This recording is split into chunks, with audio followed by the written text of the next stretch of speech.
Mabuhay mga kabigote, good morning. Ayan, bago ako umakyat dito sa aking hide, doon pa lang sa baba nagtatawag na akong bigote, bigote, bigote. Yun,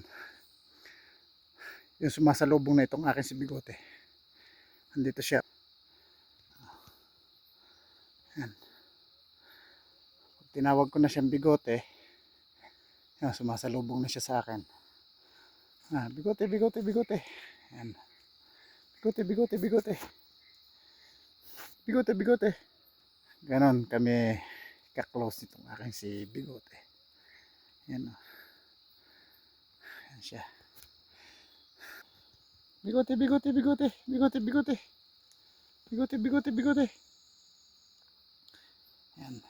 Pero andun pa yung hide. Yan. Papupuntahin ko siya dun sa hide.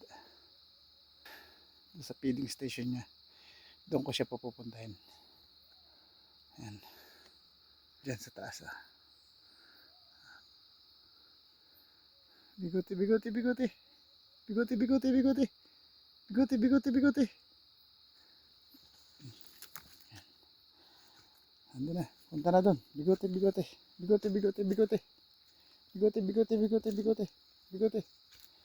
Bigote, bigote, bigote, bigote. Bigote, bigote. Saka doon, doon. Doon, doon, doon. Yan. Punta doon sa yung feeding station. Yan.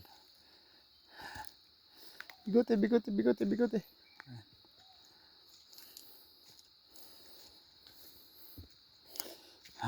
Ito na. Side.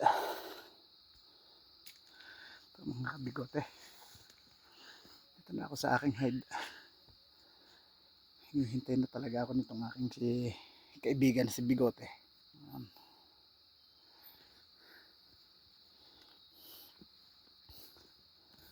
Araw-araw ganito ang aking ginagawa tuwing umaga. Bibigyan ko ng pagkain itong si bigote para hindi sila umalis. Ito naman yung punong malaking ulayan.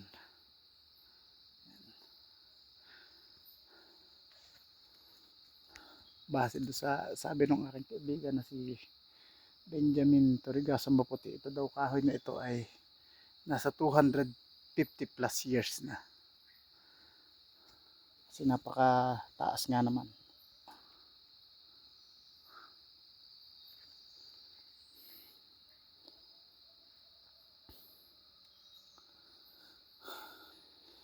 Akin tatawagin pa yung sisiw at yung tatay.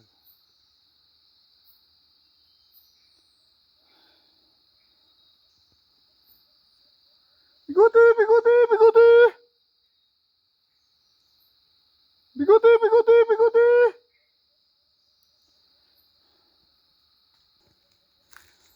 Yan.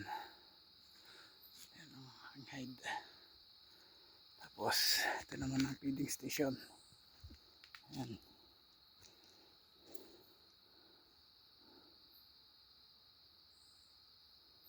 Yan, kumakain na siya.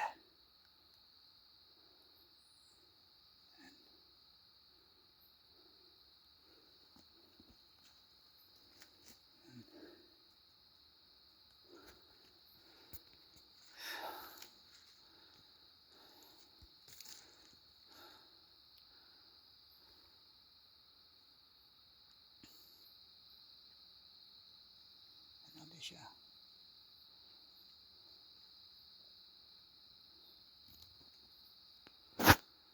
Siguro inaakay na isinama na nung tatay yung sa kanyang sisiw kung ihahanap ng kanilang teritoryo, bagong teritoryo yung sisiw. Kaya wala yung tatay at sisiw. Okay, buhay mga kabigote, hanggang dito na lang. Kung putulin mo na aking munting video. Buhay and God bless. Paki-like and share na lang po.